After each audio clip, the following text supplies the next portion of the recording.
নমস্কার বন্ধুরা, সবাই কেমন আছেন? আশা করছি সবাই খুব ভালো আছেন। ওয়ার্ল্ড অফ দেবশ্রীর নতুন একটি ব্লগে আপনাদের সবাইকে স্বাগত জানাচ্ছি। এই যে আজকের দিনটা কিন্তু হলো, আজকে কি বার? বৃহস্পতিবার। আজকে বৃহস্পতিবার তো? হ্যাঁ, আজকে বৃহস্পতিবার। দিনটা খেয়াল থাকে না আমার একদম। এই যে সকালবেলা মা আটা মেখে দিয়েছে, রুটি করব টিফিনে। আর মেয়ে যে পড়ছে, বড় মা তুতুন, ও হচ্ছে ওর পরীক্ষা সামনের মঙ্গলবার থেকে কিন্তু ওর পরীক্ষা শুরু। তো ওই জন্য ওকে আন্টি পড়াতে আসে সন্ধ্যেবেলা, সকালবেলাটা একটুখানি ওই জন্য বসাই মানে এত কষ্ট করে যে ওকে বসাতে হয়, মানে ধারণার বাইরে। ওকে এত কষ্ট করে আমাকে পড়তে বসাতে হয়। প্রচণ্ড অন্যমনস্ক। এই যেখানে মা হচ্ছে মাছটা ধুচ্ছে, আজকে নিয়ে এসছে ইলিশ মাছ। মা কেটে নিল মাছটা, কেটেই ধুচ্ছে। আর এখানে এই যে আমি বেলে নিয়েছি, রুটি বেলেছি, আর দুটো ওপরে পরোটা বেলেছি, ওটা হচ্ছে মেয়ের জন্য। ওকে দুটো ভেজে দেবো, আর আমাদের বাকি রুটি, আর ওই আটাটা রেখে দিয়েছি রাতে রুটি করার জন্য। এই যে রুটিগুলো এখানে আমি বানিয়ে নিচ্ছি। মা কিন্তু আগেই ওলকপি, আমি যখন নিচে নামি ওপর থেকে, মেয়ে ঘুম থেকে ওঠে মোটামুটি 9টার দিকে, তারপরে নিচে নামি আর কি। তো মা ততক্ষণে ওলকপি আলু কাটছে দেখছি। ওলকপি আলু তরকারি হবে আজকে টিফিনে। ওই যে ওলকপি আলু দিয়ে তরকারি হবে, আর হচ্ছে এই রুটি। মা তরকারিটা বসিয়ে দিয়েছিল, তরকারি হয়ে গেছে আগে। তো এই যে এখন আমি রুটিটা বানিয়ে নিয়ে তারপরে হচ্ছে আমার বুবুনকে খাওয়াবো। ছোটো মা ওর ওই প্রেশারে ওই ভাতটা করে নিয়েছি, ওর প্রেশার কুকারের মধ্যে একটু আলু দিয়েছি, আজকে কোনো সবজি টবজি দিইনি, আলু দিয়েছি একটু, দিয়ে ভাতটা করে নিয়েছি। আর এই রুটি করে নিয়েই ওকে খাওয়াবো, তারপরে আর কি খাবো। রুটি আমার হয়ে গেছে। এখানে এই যে মাছ নিয়ে এসছে, এই যে ইলিশ মাছ। এখনকার ইলিশ মাছের তত টেস্ট নেই, পেয়েছে নিয়ে এসছে ইলিশ মাছ। আর এই যে ইলিশ মাছের একটু তেলটাই যা টেস্টি, মাছে তো এখন এত স্বাদ নেই। আর এখানে আছে কি কি কি মাছ, এটা ফ্যাসা মাছ, কি একটা অন্য জাতের ফ্যাসা মাছ। এটা ফ্যাসা মাছ তো একটা হয় বড় বড়, এটা আবার অন্য কি একটা জাতের ফ্যাসা মাছ বললো। তো এটা ঝাল হবে, আর ইলিশ মাছটা হচ্ছে বেগুন আর আলু দিয়ে হবে ঝোল, যেটা নর্মালি খুবই ভালো লাগে খেতে। সবসময় সর্ষে দিয়ে না খেয়ে ঝোলটা বেশ ভালো লাগে খেতে ইলিশ মাছের। তো সেইটাই রান্না হবে। আর ওই মাছটা হচ্ছে একটু ওই কালো জিরে বা ওই ধনেপাতা, টমেটো, আদা টাদা সব কিছু দিয়ে আর কি একটু ঝাল একদম মাখা হবে, ওটা বেশি ঝোল টোল কিছু হবে না। আর তেলটা ভাবছি আলাদা, তেলের মধ্যে আবার 4-5টা কিন্তু চিংড়িও দেখলাম রয়েছে। তো ওই চিংড়িটা আবার আমার বড় মার জন্য দেবো। ও ইলিশ মাছ তেল তো খায় না, এখন খেতে শেখেনি, বড় হলে সবই খাওয়া শিখে যাবে আর কি। যে আমার ছোটো মা এখানে ওকে খাওয়াচ্ছিলাম না, আর ওই যে দেখছে আমাদের টুনিকে দেখছে, ওকে ও নিয়েই খেলা করে, আর ওকে খাইয়ে দিয়ে আর কি ভুলিয়ে ভালিয়ে প্রচুর কষ্ট করতে হয়, এত কষ্ট করতে হয় ওকে খাওয়াতে, কি বলবো।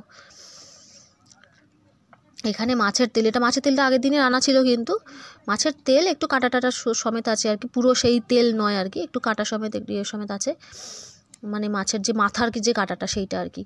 তো সেইটা ওই বসিয়ে দিয়েছি একেবারে তেলের মধ্যে, মাছের তেলটাকে দিয়ে দিয়েছি, দিয়ে তার মধ্যে আদা, পেঁয়াজ, রসুন, টমেটো, কাঁচা লঙ্কা সব কিছু দিয়ে কষিয়ে নেবো, মশলা দিয়ে তারপরে এই যে সবজিগুলো দিয়ে দিয়েছি। এটা হবে পালং শাক দিয়ে, মানে গেছিলো বাজারে হচ্ছে কুমড়ো শাক কিনতে, কিন্তু কুমড়ো শাক কোথাও পায়নি, নিয়ে আসেনি মনে হয় আজকে, জানি না, বা হয়তো একদম সকালে গেলে পেতো। ও গেছে বেলার দিকে মোটামুটি 10টা সাড়ে 10টার দিকে, তো তখন ও পায়নি। ওই জন্য কী নেবে, লাউ শাক ততটা ভালো লাগে না, তো ওই জন্য হচ্ছে এই যে শীষ পালং আনেছে, বড় বড় ডাঁটা সমেত শীষ পালং, সেই পালং শাকই নিয়ে এসছে। বিট, ওলকপি, আলু, শিমের দানা এই দিয়ে হচ্ছে চচ্চড়ি হবে। কুমড়ো এই যে সব কিছু দিয়েছে, বেগুন, সমস্ত সবজি দিয়ে মাছের তেল যেরকম চচ্চড়ি করা হয়, খেতে কিন্তু দারুণ হয়েছিল। মাছের তেল যেটাতেই পড়বে সেটাতেই ভালো লাগবে, মানে মাছের তেলে এমনই একটা জিনিস, মাছের তেল, চিংড়ি এগুলো হচ্ছে যে কোনো জিনিসের টেস্ট বাড়িয়ে দেবে। এই যে এই মাছটা ঝাল কিন্তু হয়ে গেছে, ওপর থেকে একটু ধনেপাতা দিয়ে দিয়েছি, ব্যাস ঝাল আমার রেডি মাছের। এখানে এই যে চিংড়ি মাছ বলেছিলাম মাছের তেলের মধ্যে কয়েকটা রয়েছে, এই চিংড়ি মাছগুলো কিন্তু বড় মাছকে দিয়ে দেবো, আর মাছের তেলটা আমরা খাবো। একটু কাঁচা লঙ্কা দিয়েছি, নুন হলুদ দিয়ে একটু ভেজে নিয়েছি তেলটা সামান্য, ওটা চচ্চড়িতে দিন, ওটা আলাদা খাওয়া হবে। এই যে এখানে হচ্ছে মাছের ঝালটা, মাছের ঝাল এটা ওই তারপরে না কি মাছ, পাটি মাছের ফ্যাসা মাছ কি জানি কি মাছ, ওই মাছের ঝাল। আর এইটা হচ্ছে এই যে চচ্চড়িটা, দারুণ মাছের তেলের চচ্চড়ি মানে একদম বিশাল দারুণ ব্যাপার। আর একটু হচ্ছে এখানে পাঁপড় ভেজেছি মেয়ের জন্য, কেননা মাছ হয়েছে, বলছে মা পাঁপড় ভাজা হয়নি, তো আবার ওকে খাওয়ার আগে একটু পাঁপড় ভেজে দিলাম। আর এই যে এখানে হচ্ছে আলু বেগুন দিয়ে ইলিশ মাছের ঝোল, ব্যাস, এই আজকে নর্মাল একদম সিম্পল খাওয়া দাওয়া, একদম মাছ মাছ আর মাছ। আজকে শুধু মাছের তেল, মাছ, এই সবই।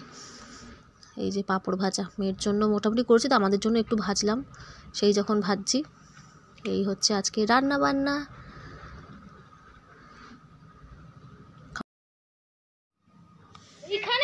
এই যে খেতে বসে গেছি আমরা।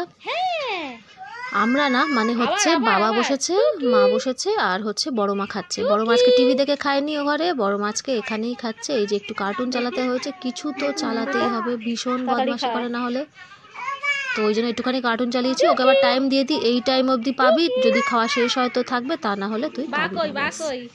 এই যেখানে খেলা করছে, ছোট মার খাওয়া হয়ে গেছে। কোথায় রে? এই ঘরে? মা কি করছে? শুয়ে আছে? কি করব?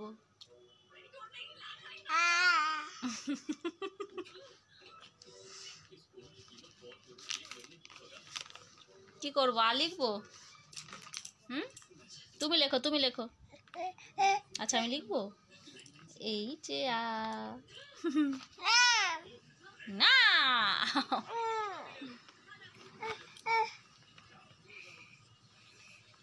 কি সুন্দর ফুল।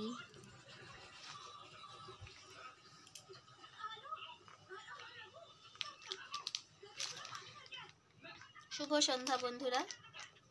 দেখো বড় মা হচ্ছে নিচে পড়ছে আন্টির কাছে, আর আমার চা খাওয়া হয়ে গেছে, আমি এখানে খেলা করছে। এই যে একটু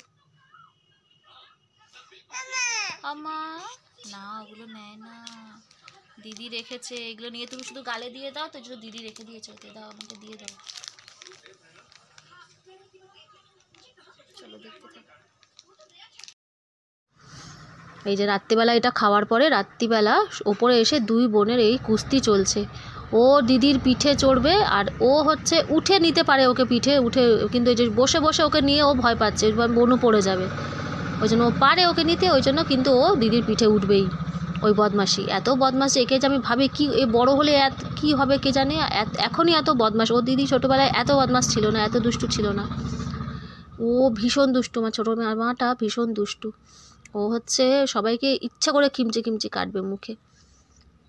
এই দেখো না, আর একটু কিছু হলেই ভ্যাঁ করে কেঁদে দেবে, এত ছিচকাদুনি হয়েছে, কেঁদে জিতে যাবে ও এমন। এই দেখো না, চুড়ি পরে থাকবে, চুড়িটা আবার হাতে গলিয়ে নেবে। এই ওদের আজকে সারাদিনটা মোটামুটি এই করে কেটে গেল। আজকের মতো ব্লগটা তাহলে আমি এখানেই শেষ করলাম বন্ধুরা। সবাই খুব ভালো থাকবেন, সুস্থ থাকবেন, দেখা হবে পরের একটি ব্লগে। আর যদি আমার ভিডিওটি ভালো লেগে থাকে তাহলে আমার চ্যানেলটি সাবস্ক্রাইব করার অনুরোধ রইল। সবাই খুব ভালো থাকবেন, দেখা হচ্ছে পরের ব্লগে। নমস্কার।